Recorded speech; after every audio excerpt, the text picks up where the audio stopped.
2 de la tarde, 5 minutos. La población de Armero en 1985 gozaba de un gran desarrollo agrícola, sobre todo en los cultivos de algodón y arroz, y por eso muchos coinciden en que allí nació la fumigación aérea en Colombia. Sí, señora, el proceso de tecnificación de la agroindustria atrajo a pilotos alemanes y veteranos de la Segunda Guerra Mundial, que fueron los precursores de las primeras empresas de aviación.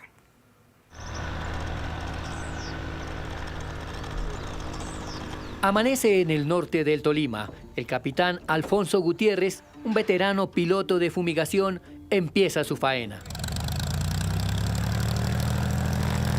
El capitán Gutiérrez llegó a estas tierras un año antes de la tragedia de Armero. Que en ese tiempo que yo llegué, en Armero ya funcionaban 7 compañías de aviación, casi con 30 aviones.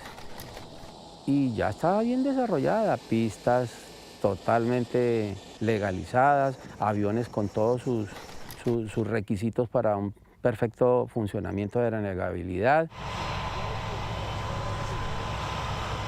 El trabajo que realiza hoy esta gigantesca máquina, en esa época era tarea de miles de recolectores de algodón, y para curar de plagas los extensos cultivos se necesitaba la aspersión aérea.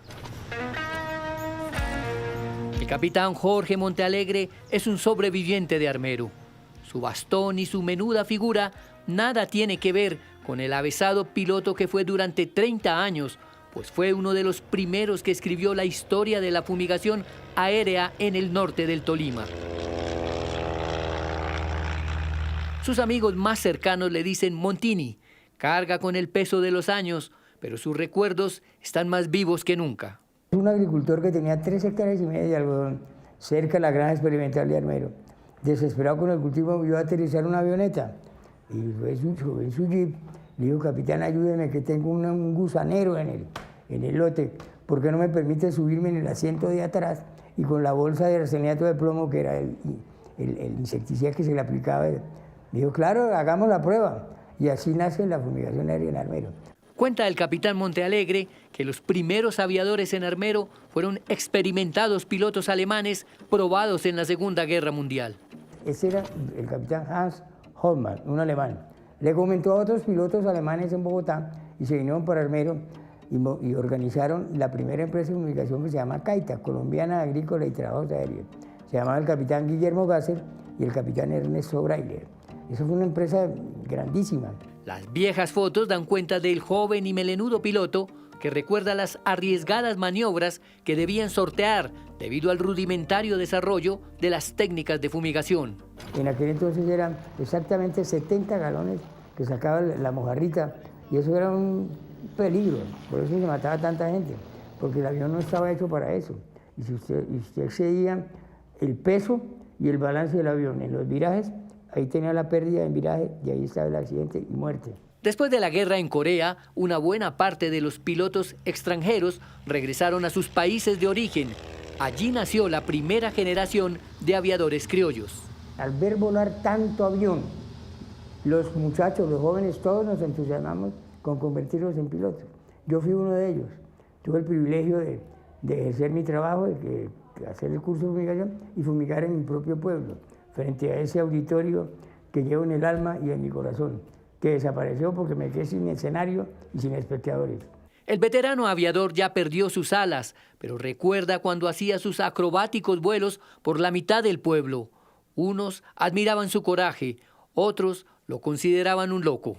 Resulta que como la gente no tenía vehículo en qué moverse, y en la plaza del pueblo, la plaza de Armero, están los taxis urbanos.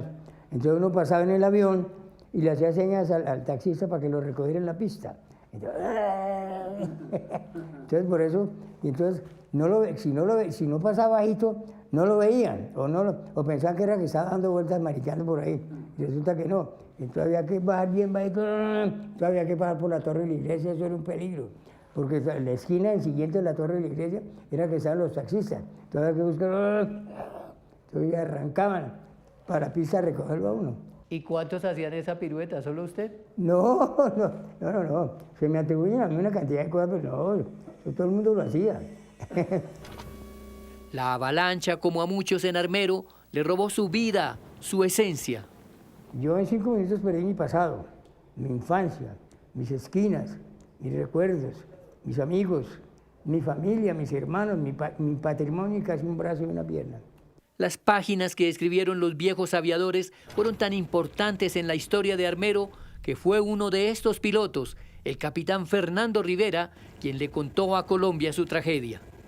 El capitán Rivera, Fernando Rivera, tenía una programación para acá, para la zona norte, Carmelita y zona de Armero, y se vino a hacer sus trabajos común y corriente, normal, una labor diaria, y llegó y vino a... 6 de la mañana aproximadamente. 5:30 de la mañana, 5:45, y él llegó, fue a buscar el lote y vio el tiempo totalmente descompuesto, que estaba con bruma, que había cenizas, no pudo encontrar el lote, y al ver esa situación, que todo ya apuntaba sobre Armero, él se fue a mirar, se fue mirando por la carretera, siguió por la carretera y llegó cuando vio era que Armero había desaparecido. Esta fue su conversación la mañana del 14 de noviembre con el periodista Yamid Amad de Caracol Radio. Pues que Armero quedó arrasado casi el 100% quedó arrasado Armero. Sí, ¿a qué horas tuvo usted la visión sobre Armero? Más o menos a las 6 de la mañana. ¿Qué tipo de descripción podría hacer sobre lo que observó?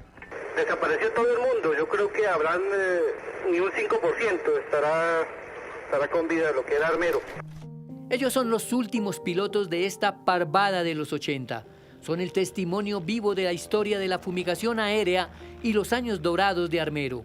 El capitán Gutiérrez sigue dando la lucha en su Piper 260 que vuela rasante en los campos del norte del Tolima.